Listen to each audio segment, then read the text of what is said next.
ಪರಿಷತ್ ಚುನಾವಣೆ ಬಳಿಕ ಬಿಜೆಪಿಯಲ್ಲಿ ಅಟ್ಟಮತನ ಅಂತ ಚರ್ಚೆ ಸಾಕಷ್ಟು ದೊಡ್ಡ ಪ್ರಮಾಣದಲ್ಲಿ ನಡೀತಾ ಇದೆ. ನಮ್ಮ ಜೊತೆಗೆ ಮಾತನಾಡೋದಕ್ಕೆ ಬಿಜೆಪಿಯ ಶಾಸಕರಾಗಿರುವಂಥ ಬೈರತಿ ಬಸವರಾಜ್ ಅವರು ಜಾಯ್ನ್ ಆಗ್ತಾ ಇದ್ದಾರೆ. ಬಸವರಾಜ್ ಅವರೇ, ಮೊದಲನೇದಾಗಿ ಪರಿಷತ್ ಚುನಾವಣೆ ಆದಮೇಲೆ ಅನೇಕ ಮಾಧ್ಯಮಗಳಲ್ಲೂ ಕೂಡ ನಿಮ್ಮ ಹೆಸರು ಕೇಳಿ ಬರ್ತಾ ಇತ್ತು, ನೀವು ಅಡ್ಡ ಮತದಾನ ಹಾಕಿದ್ದೀರ ಅಂತ. ಮೊದಲನೇದಾಗಿ ಇದಕ್ಕೆ ಏನು ಸ್ಪಷ್ಟನೆ ಕೊಡ್ತೀರಿ? ನೋಡಿ, ನಾನು ಒಬ್ಬ ಪಕ್ಷದ ಪ್ರಾಮಾಣಿಕ ಕಾರ್ಯಕರ್ತ. ನಾನು ಶಾಸಕನಲ್ಲ ಮುಖ್ಯ, ಆದರೆ ಒಬ್ಬ ಪಕ್ಷದ ಪ್ರಾಮಾಣಿಕ ಕಾರ್ಯಕರ್ತನಾಗಿ ಪಕ್ಷದಲ್ಲಿ ಗುರುತಿಸ್ಕೊಂಡಿದ್ದೀನಿ. ಇವತ್ತು ಪಕ್ಷ ಕೂಡ ನನಗೆ ಹೆಚ್ಚು ಜವಾಬ್ದಾರಿಯನ್ನು ಕೊಟ್ಟಿದ್ದಾರೆ ಮತ್ತು ಗೌರವವನ್ನು ಕೊಟ್ಟಿದ್ದಾರೆ. ಆ ನಿಟ್ಟಿನಲ್ಲಿ ಇವತ್ತು ನಾನು ಅಡ್ಡ ಮತದಾನ ಮಾಡೋಂಥ ಪ್ರಶ್ನೆನೇ ಉದ್ಭವಿಸಲ್ಲ ಮತ್ತು ಯಾವುದೇ ಅಂಶಗಳಿಗೆ ಒಳಗಾಗುವಂಥ ವ್ಯಕ್ತಿ ನಾನಲ್ಲ. ಹಾಗಾಗಿ ಯಾವ ರೀತಿ ತೊಳಕಾಗ್ತಾ ಇದೆಯೋ, ಯಾರ ಇದರ ಹಿಂದೆ ಷಡ್ಯಂತ್ರ ಮಾಡ್ತಾಯಿದ್ದಾರೋ, ಅದಕ್ಕೆ ಅಧ್ಯಕ್ಷರು ಕೂಡ ಇದಕ್ಕೆ ಸ್ಪಷ್ಟನೆಯನ್ನು ಕೊಟ್ಟಿದ್ದಾರೆ. ನಾನು ಇಷ್ಟೇ ಹೇಳಲಿಕ್ಕೆ ಬಯಸ್ತೇನೆ, ಇದರ ವಿರುದ್ಧ ಯಾರೋ ಇಲ್ಲಿ ನಾವೆಲ್ಲೋ ಮುಂದೆ ಏನೋ ಆಗ್ತೀವಿ ಅಂತೇಳಿ ನಮ್ಮ ವಿರುದ್ಧ ಷಡ್ಯಂತ್ರ ಆಗ್ತಾಯಿದೆ ಅನ್ನೋದು ನನ್ನ ಅನಿಸಿಕೆ. ಅದಕ್ಕೆ ಈಗ ನಾನು ಕೂಡ ತಮ್ಮ ಮುಖನ ಹೇಳಕ್ಕೆ ಬಯಸ್ತೇನೆ, ನನಗೆ ಆ ರೀತಿಯಾದಂಥ ಅವಶ್ಯಕತೆ ಇಲ್ಲ. ನಾನು ಪಕ್ಷ ಏನು ನನಗೆ ಆದೇಶ ಕೊಟ್ಟಿತ್ತು, ನಾನು ಯಾರ ಅಭ್ಯರ್ಥಿಗೆ ಮತ ಚಲಾಯಿಸಬೇಕು ಅಂತ ಕೊಟ್ಟಿದ್ದು, ಆ ಮತವನ್ನು ಪ್ರಾಮಾಣಿಕವಾಗಿ ಅವ್ರಿಗೆ ಹಾಕಿದ್ದೆ ನನ್ನ ಮಾತನ್ನು ಹೇಳಲಿಕ್ಕೆ ಬಯಸ್ತೇನೆ. ನಿಮ್ಮ ಮೇಲೆ ಕೇಸ್ಗಳು ಕೂಡ ಇತ್ತು, ಅಂದರೆ KR ಪುರಮಲ್ಲಿ ಆದಂಥ ಘಟನೆಗೆ ಸಂಬಂಧಪಟ್ಟಂತೆ ಆ ಕೇಸ್ಗಳ ಮೇಲೆ ಮೂಲಕ ನಿಮ್ಮನ್ನು ಒತ್ತಡಕ್ಕೆ ಸಿಲುಕಿಸ್ತಾ ಇದ್ದಾರೆ ಅಥವಾ ಆ ಮೂಲಕ ನಿಮ್ಮನ್ನು ಪ್ರೆಷರೈಸ್ ಮಾಡಿದ್ದಾರೆ ಅಂತ ಮಾತುಗಳು ಕೂಡ ತುಂಬ ದಟ್ಟವಾಗಿ ಹರಿದಾಡ್ತಾ ಇದೆ. ಈ ಒಂದು ಮಾತಿಗೆ ತಾವೇನು ಹೇಳ್ತೀರಿ? ನನ್ನ ಮೇಲೆ ಎಷ್ಟೇ ಕೇಸ್ ಇರಲಿ, ಏನೇ ಇರಲಿ, ಅದಕ್ಕೆ ನ್ಯಾಯಾಲಯ ಇದೆ. ನ್ಯಾಯಾಲಯದಲ್ಲಿ ನಾನು ಅದನ್ನು ಹೋರಾಟವನ್ನು ಮಾಡ್ತಾಯಿದ್ದೀನಿ.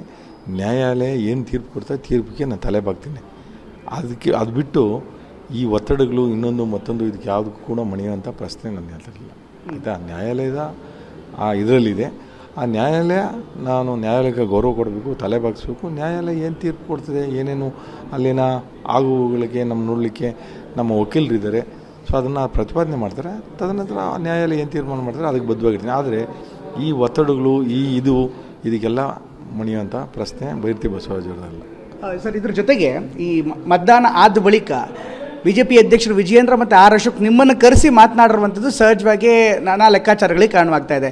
ನಿಮ್ಮನ್ನ ಸ್ಪಷ್ಟೀಕರಣ ಕೇಳಿದ್ರ ಅಥವಾ ಇವತ್ತು ಇಲ್ಲಿ ಕರೆದು ಮಾತನಾಡಿದಂಥ ರೀತಿ, ಯಾಕೆಂದ್ರೆ ನೀವು ಅಶೋಕ್ ಮೊದಲಿಂದಲೂ ಕೂಡ ಜೊತೆಗಿದ್ದವರು, ಹೀಗಾಗಿ ಇವತ್ತಿನ ಸಭೆ ನೋಡಿದ್ರೆ ನಿಮ್ಮಿಬ್ಬರ ನಡುವೆ ಮಾತುಕತೆ ಏನಾಗಿದೆ? ಒಂದು ನಿಮಿಷ, ನಾನು ಅಶೋಕ್ ಅನ್ನೋರು ಜೊತೆಗಿರ್ತೀವಿ ಯಾವಾಗಲೂ ಕೂಡ. ನಾವು ಬೆಂಗಳೂರಿನ ನಮ್ಮ ನಾಯಕರು ಮತ್ತು ವಿಪಕ್ಷ ನಾಯಕರು ಕೂಡ ಹೌದು. ಸೊ ನಾವು ಜೊತೆಯಲ್ಲಿ ಎಲ್ಲಿದ್ದೀರ ಅಂದರೆ, ನಾನು ಈ ಭಾಗದಲ್ಲಿದ್ದೆ, ನಾನು ಎಲ್ಲಿದ್ದೀರ ಅಂದಾಗ ನಾನು ಜಯನಗರದಿಂದ ನಾನು ಬರ್ತಾಯಿದ್ದೀನಿ ಅಂತ ಬಂದಿದ್ದೀನಿ. ಅದ್ರ ಜೊತೆಗೆ ನಮ್ಮ ಅಧ್ಯಕ್ಷರು ಕೂಡ ಜಯನಗರದಲ್ಲಿ ಯಾವುದೋ ಕಾರ್ಯಕ್ರಮಕ್ಕೆ ಬಂದಿದ್ದರು, ಅವರು ಕೂಡ ಆಕಸ್ಮಿಕವಾಗಿ ಬಂದರು. ನಮ್ಮ ಪಕ್ಷದ ನಮ್ಮ ನಾಯಕರು, ನಮ್ಮ ಅಧ್ಯಕ್ಷರು ನಾವು ಭೇಟಿ ಮಾಡೋಂಥದ್ದೇ ತಪ್ಪು ಅಂದರೆ ಅದೇ ಅವನೇ. ಅಂದರೆ ಇವತ್ತಿನ ಸಭೆಯಲ್ಲಿ ಹಾಗಾದ್ರೆ ಯಾವುದೇ ರಾಜಕೀಯ ಚರ್ಚೆ ಆಗಿಲ್ವಾ ಹಾಗಾದ್ರೆ?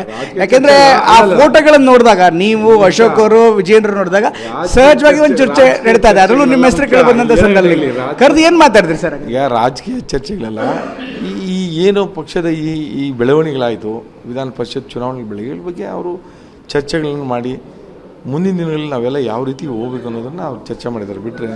ಅದು ಬಿಟ್ಟರೆ ಬೇರೆ ವಿಚಾರ ಏನು ಚರ್ಚೆ. ಸರ್, ಈಗ ಪಕ್ಷ ಒಂದು ಕಮಿಟಿಯನ್ನು ಮಾಡಿದೆ, ಯಾರು ಅಡ್ಡ ಮತದಾನ ಮಾಡಿದ್ರು ಅವ್ರ ವಿರುದ್ಧ ಹುಡುಕಿ ಆ್ಯಕ್ಷನ್ ತಗೊಳ್ಳೋದಕ್ಕೆ.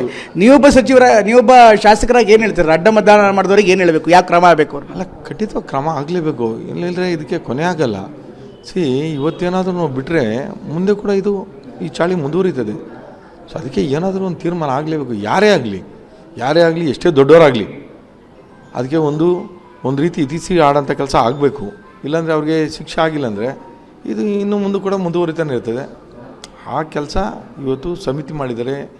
ಗೌರವಾನ್ವಿತ CT ರವಿಯವ್ರನ್ನ ಅಧ್ಯಕ್ಷರು ಮಾಡಿದ್ದಾರೆ. ಸಮಿತಿಯಲ್ಲಿ ಇನ್ನೂ ಸದಸ್ಯರಿದ್ದಾರೆ. ಸೊ ಅವರು ವರದಿ ಕೊಡ್ತೇವೆ, 25 ತಾರೀಕೊಳಗೆ ಕೊಡಬೇಕು ಅಂತೇಳಿ ಅವ್ರಿಗೆ ಅಧ್ಯಕ್ಷರು ಆದೇಶ ಕೊಟ್ಟಿದ್ದಾರೆ. ಸೊ ಅವ್ರು ವರದಿ ಕೊಟ್ಟ ಮೇಲೆ ತಮಗೂ ಕೂಡ ಆ ವಿಚಾರ ತಿಳಿಯುತ್ತದೆ. ಸರ್, ಕೊನೆಯದಾಗಿ ನೀವು ಕಾಂಗ್ರೆಸ್ ಪಕ್ಷದಲ್ಲಿ ಇರೋ ಕಾರಣಕ್ಕೋಸ್ಕರ ನಾನು ಈ ಥರ ಕೇಳ್ತಾ ಇದ್ದೀನಿ, ಈ ಪ್ರಶ್ನೆಯನ್ನು ಕೇಳ್ತಾ ಇದ್ದೀನಿ. ಕಾಂಗ್ರೆಸ್ನಲ್ಲೂ ಕೂಡ ಸಾಕಷ್ಟು ಜನ ಫ್ರೆಂಡ್ಸ್ ಇದ್ದಾರೆ. ಹಾಗಾದರೆ BJPಯಿಂದ ಯಾರು ಈ ಥರ ಅಡ್ಡ ಮತದಾನ ಮಾಡಿದ್ದಾರೆ ಅದರ ಮಾಹಿತಿ ಏನಾದ್ರು ತಮಗಿದೆಯಾ? ಒಂದು ವೇಳೆ ಏನಾದ್ರು ಸಮಿತಿ ಬಂದು ನಿಮ್ಮನ್ನು ಕೇಳಿರೋದಕ್ಕೆ ಅಥವಾ ನಿಮ್ಮ ಜೊತೆಗೆ ಮಾತನಾಡ್ರೆ ಅವರಿಗೆ ಸಲಹೆ ಕೊಡೋದಕ್ಕೆ, ಅವರಿಗೆ ಅಡ್ವೈಸ್ ಮಾಡೋದಕ್ಕೆ ನೀವು ರೆಡಿ ಇದ್ದೀರಾ? ಮೊದಲನೇದಾಗಿ ನನ್ನ ಹತ್ರ ಯಾವುದು ಫೋನ್ಗಳು ಕೂಡ ಇಲ್ಲ. ನಾನು ಬೇರೆ ಕೈಯಲ್ಲಿದ್ದೀನಿ, ಆಯಿತಾ? ನನ್ನ ಫೋನ್ಗಳು ಕೂಡ ಇಲ್ಲ. ನನ್ನ ಹತ್ರ ಸಂಪರ್ಕ ಮಾಡಲಿಕ್ಕೆ ಯಾವುದೇ ಆಯುಧಗಳು ಕೂಡ ನನ್ನ ಹತ್ರ ಇಲ್ಲ, ಆಯಿತಲ್ಲ? ಆ ರೀತಿಯಾಗಿ ಯಾವುದೇ ಕಾಂಗ್ರೆಸ್ ಶಾಸಕರು ಕೂಡ ನಾನು ಸಂಪರ್ಕದಲ್ಲಿಲ್ಲ. ನಾವು ಸ್ನೇಹಿತರಿದ್ರು ಕೂಡ ಸ್ನೇಹತ್ವ ಅಷ್ಟು ಬಿಟ್ಟರೆ ಪಕ್ಷದ ವಿಚಾರ ಬಂದಾಗ ನಾನು ಪಕ್ಷದ ಒಬ್ಬ ಸಿಪಾಯಿಯಾಗಿ ಕೆಲಸ ಮಾಡ್ತೀನಿ. ನಿಮ್ಗೆ ಯಾವುದೇ ರೀತಿಯಂಥ ಆತಂಕ ಇಲ್ಲ ಪಕ್ಷ ಮುಂದಿನಗಳಲ್ಲಿ? ಸರ್, ಯಾವುದೇ ರೀತಿ ಆತಂಕ ಇಲ್ಲ. ಯಾವುದಕ್ಕೂ ನಾನು ಎದುರಿಸಲಿಕ್ಕೆ ನಾನು ತಯಾರಿದ್ದೀನಿ. ಯಾಕೆ ತಯಾರಿದ್ದೀನಿ? ಇದಿಷ್ಟು ಶಾಸಕರಂತ ಬಸವರಾಜ್ ಅವರು ಹೇಳ್ತಾ ಇರುವಂಥ ಮಾತು. ಕ್ಯಾಮರಾಮನ್ ಮಂಜುನಾಥ್ ಜೊತೆ ಪ್ರಮೋದ್, TV9 ಬೆಂಗಳೂರು.